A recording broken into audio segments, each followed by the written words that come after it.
Bonsoir les amis. Bonsoir les amis, c'est toujours Vincent Newtech. Donc, et dans le premier vidéo, je vous ai parlé de la création d'une base de données, la suppression d'une base de données et l'affichage d'une base de données et les différents types de langages et le langage SQL et les différents SGBD. Mais aujourd'hui, je vais vous parler des sous-langages. Maintenant, il y a un ensemble, le SQL contient un ensemble de sous-langages. Il y a le langage SQL, il y a le sous-langage du langage SQL, il y a le LDD, langage de définition de données, il y a le langage de manipulation de données, il y a le langage de contrôle des données. Maintenant, est-ce qu'il y a une différence entre ces deux langages? Bon, voilà, vous allez savoir la différence, vous allez savoir faire la différence entre ces différents sous-langages. Voilà, maintenant, le langage LCD, le langage LMD, on peut dire le langage LDD, langage de définition de données, le LMD, langage de manipulation de données et le langage de contrôle des données. Maintenant, le LDD en anglais, en français on dit DDL. En anglais on dit DDL, Data Definition Language.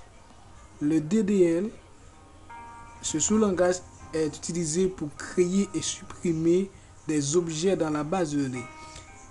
Par exemple, au niveau d'une base de données, il y a des tables, il y a des contraintes d'intégrité, il y a tant d'autres contraintes. Maintenant, conforme à un modèle de données.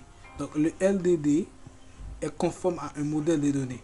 Par exemple, il y a create, job, alter, ou bien modification. Donc, lorsque au niveau d'une base de données, je vais créer une base de données, je suis dans le langage, j'utilise le langage LDD, bien le DDL.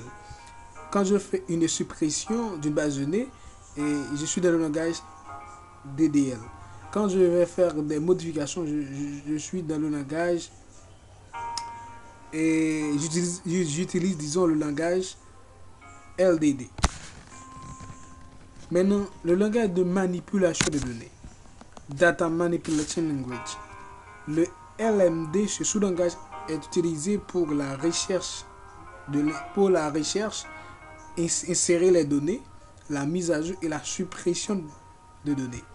C'est un langage de requête.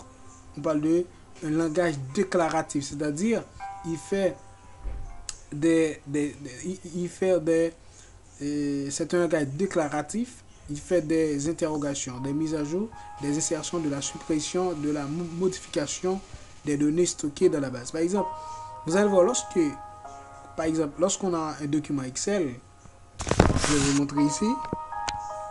Lorsqu'on a un document Excel, je vais vous montrer. Lorsqu'on a un document Excel ici, par exemple, je vais vous montrer un peu de données ici. Par exemple, on a ici une banque de données. Ok, on va vous montrer un exercice. Je vais vous montrer un exercice.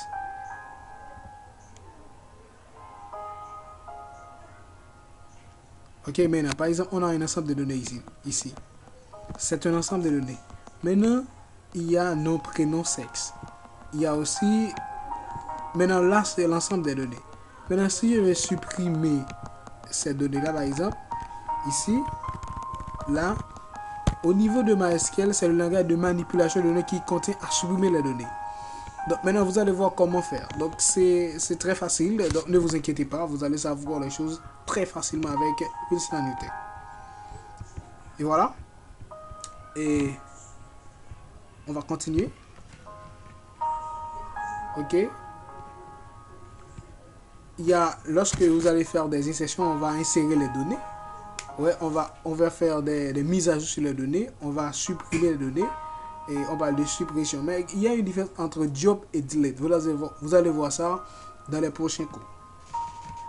Et lorsqu'on a select, on va sélectionner les données. Il y a le langage, le LCD, ou langage de contrôle des données. Le langage de contrôle des données permet de gérer les droits sur les objets. Par exemple, l'ensemble des données qui se trouvent dans une base s'appelle objet. Une base de données, au départ, est un objet. Par exemple, on va avoir un ou plusieurs tables dans une base de données. Maintenant, une table qui est dans une base de données est aussi un objet. L'ensemble des éléments qui se trouvent dans la table, ce sont aussi des objets. Par exemple, les objets création d'utilisateurs et affectation de leurs droits. Donc, vous allez voir, lorsqu'on a une base de données, il faut avoir un administrateur qui va gérer les données. Donc, c'est le langage de contrôle des données qui va faire cela. Donc, ce que vous devez savoir, une base de données est un objet et va détailler ceci. Et on va détailler ceci justement dans une autre partie du cours. Le DCL, dit Data Control Language, qui s'occupe de la gestion des privilèges.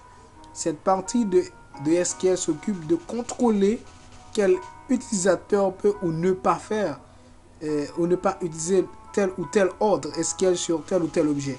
Et de cette manière, il n'y a pas que les droits, un ensemble de droits, mais aussi des usages. Donc, c'est une partie qu'on va parler de administration de base de données. Donc, ne vous inquiétez pas. Donc, c'est la troisième, le troisième sous-langage.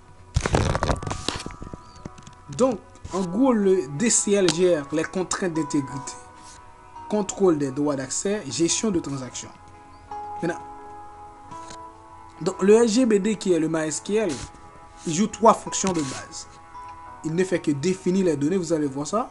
Manipulation des données, et contrôle des données, de contrôler les données. Donc, par exemple, je vais vous montrer quelque chose ici.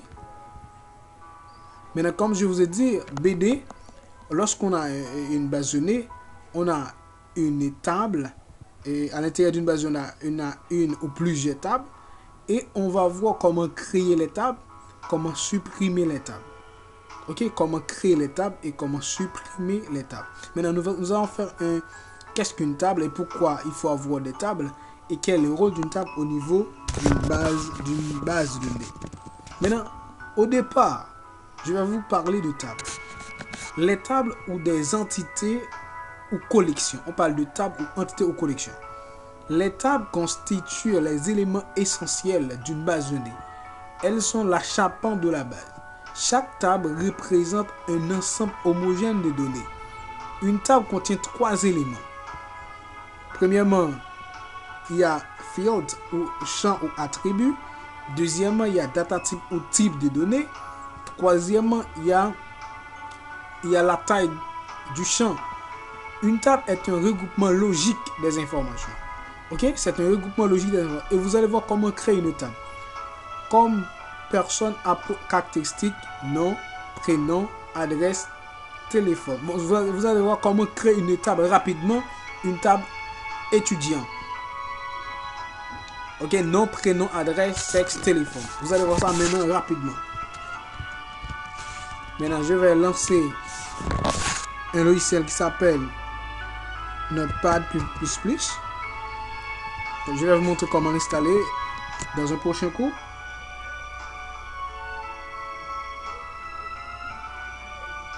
Comment créer une table rapidement.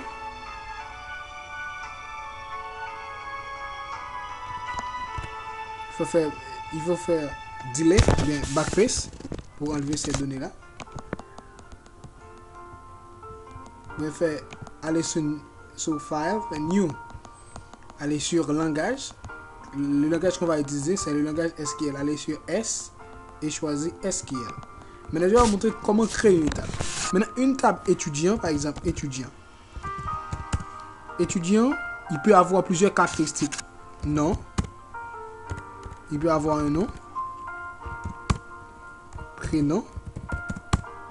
Sexe. Téléphone. Et il peut avoir une adresse. Maintenant, je vais vous montrer comment créer une table. Pour créer une table, qu'est-ce qu'on doit faire? Il faut faire c'est create table. Ok, vous allez voir, create table, le nom de la table. La table s'appelle étudiant. Ok, étudiant. Ok, maintenant il faut ouvrir la parenthèse. Ça va avoir beaucoup de problèmes, mais quand même, je vais travailler pour voir. Excusez-moi là. Keyboard. J'ai un petit problème clavier, mais ne vous inquiétez pas.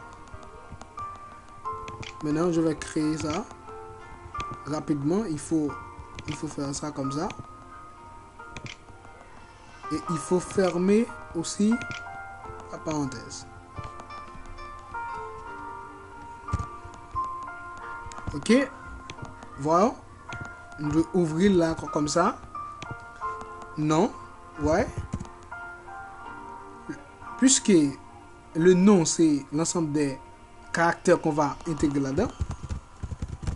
Ok. Maintenant, il faut mettre une valeur.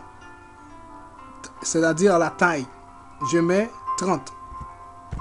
Le nom de la personne peut contenir 30 caractères. Maintenant, je mets prénom. Ouais. Je fais la même chose. Vaca. Ok. Je fais 45. Je mets sexe.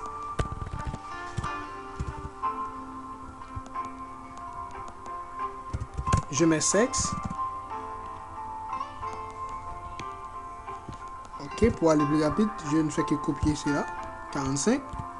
Et je fais téléphone. Je prends trop de téléphone, ne vous inquiétez pas. Vaca, je vais mettre 56. Et adresse. Voilà, ouais. Voilà, il faut voir ici. Je ne fais que les... Il faut qu'il y a espace entre ces éléments-là. Ouais, voici les 3 éléments. Et vous allez voir ça. Le champ qui est field. Type de données qui est vaca. C'est-à-dire est-ce que c'est entier. Est-ce qu'on a entier. Et la taille, on a 30. 35, on peut mettre. Mais la taille peut être... maximum, c'est 255 valeurs. Au maximum. Il ne va prendre que 255. Que plus que 255. Voilà.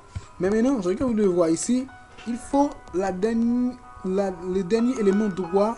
On doit enlever le virgule.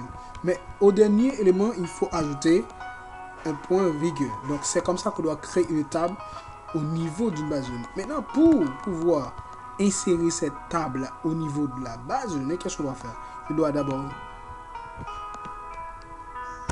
copier. Je vais lancer le SQL comme je vous ai montré dans le premier vidéo. Je vais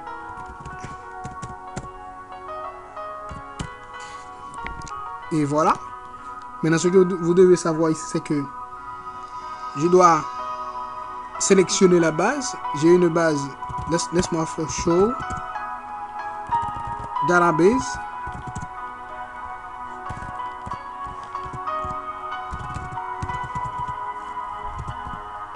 Show databases. Ok. L'université du Canada est par là. Donc je dois créer d'abord une base. Créer database.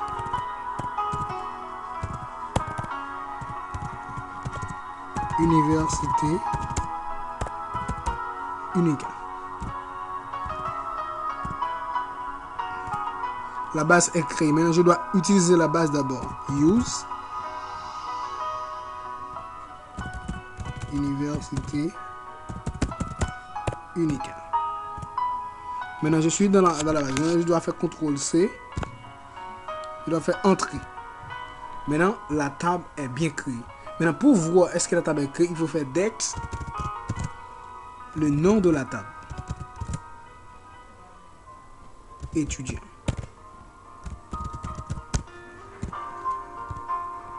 Voilà, c'est le langage de description de données. Donc, maintenant, nous sommes dans le langage de description de données. Maintenant, c'est-à-dire on décrit les données et maintenant, on ne fait que créer la table. Maintenant, voilà l'ensemble field qui est le champ, type de données. Et on va expliquer les autres éléments. Mais ici, on voit les champs, on voit les types de données et les tailles des champs. Maintenant, c'est comme ça qu'on doit faire pour créer une base de données. Maintenant, pour créer une base de données, il faut sélectionner une base de données.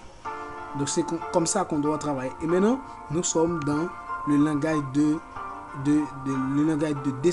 définition de données, ou bien on peut dire langage de définition des données. Merci, partagez pour avancer, puisque c'est pour vous cette formation.